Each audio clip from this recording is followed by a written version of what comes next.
हाँ जी, ये क्वेश्चन देखते हैं। PYQ है, इम्पोर्टेंट है। ये कॉम्प्रिहेंसिव क्वेश्चन भी आ सकता है। इस टाइप के क्वेश्चन एक पैसेज दे दिया जाएगा और उसके हमें 5 क्वेश्चन फाइंड करने हैं, ठीक है। तो चलिए स्टार्ट करते हैं। इनका करने का तरीका जो होता है ना, सबसे पहले इन्हें बिट में कन्वर्ट कर देते हैं।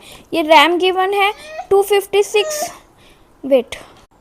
हाँ जी, तो मैंने कहा था कि बिट में कन्वर्ट कर लेते हैं। 256 MB ऑफ रैम। तो कैसे इसे कन्वर्ट करते हैं? अगर हमें रैम को कन्वर्ट करना है बिट में, 256 MB है ना, तो हम क्या कहेंगे? देखो ध्यान से समझो, 256 होता है 2 की पावर 8 और रैम होता है हमारा 2 की पावर 20, वो सॉरी MB हमारा होता है 2 की पावर 20 और KB हमारा होता है 2 की पावर 10, ठीक है। तो इस चीज़ को याद रखना। तो अब डॉट है यानी इनटू है, तो पावर क्या हो जाएंगी? ऐड। तो रैम में जो बिट है वो क्या हो जाएगी? 28 बिट, ठीक है। रैम कितनी हो जाएगी? 28 बिट।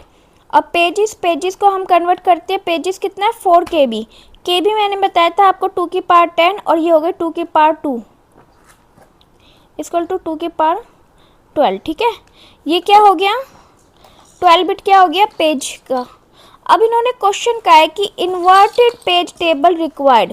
तो देखो इन्वर्टेड पेज टेबल आपका इक्वल टू पेज फ्रेम होता है। Equal to what?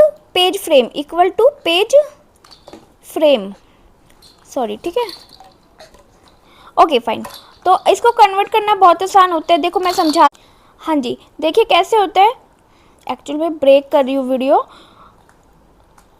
मेरी डॉटर आ रही है बार बार ना, जो कि 6 महीने की अभी। तो ये जैसे क्या होता है, पेज टेबल हो गया, ठीक है ना। तो यहाँ पे क्या करना है? ये तो हो गई टोटल, ये क्या हो गई टोटल? क्या बताया था मैंने? हाँ, रैम। तो इसकी कितनी बिट हो गई? 20 बिट की। तो ये रैम हो गई 28 बिट की। 28 बिट है ना, 28 बिट की, तो ये रैम हो गई। और इसमें ये जो क्या है, ये क्या है? 12 बिट के ईच पेजेस है, ठीक है। ये पेजेस हैं। अब इनके अंदर जो एंट्री है वो पूछी है, तो एंट्री के लिए हम क्या कहेंगे? 28 बाय 2 की पावर 28 बाय 2 की पावर 12। तो इसको जब हम डिवाइड करते हैं तो क्या हो जाता है? माइनस हो जाता है ना। जो पावर होती है वो माइनस हो जाती है। तो आंसर क्या आ जाएगा? 2 की पावर 16। 2 की पावर 16 कितना होता है? दिस वन, ठीक है, दिस वन। ये मैंने बहुत ही आपको क्विकली समझाया है और इसको मैंने डेप्थ में लिखा नहीं है, पर समझने वाले समझ सकते हैं कि जो इन्वर्टेड पेज होता है वो इक्वल टू पेज फ्रेम होता है। पेज फ्रेम कैसे निकालते हैं कि जो रैम में से हमारे जो टोटल पेजेस गिवन होते हैं ना, उनको डिवाइड कर देते हैं, माइनस कर देते हैं।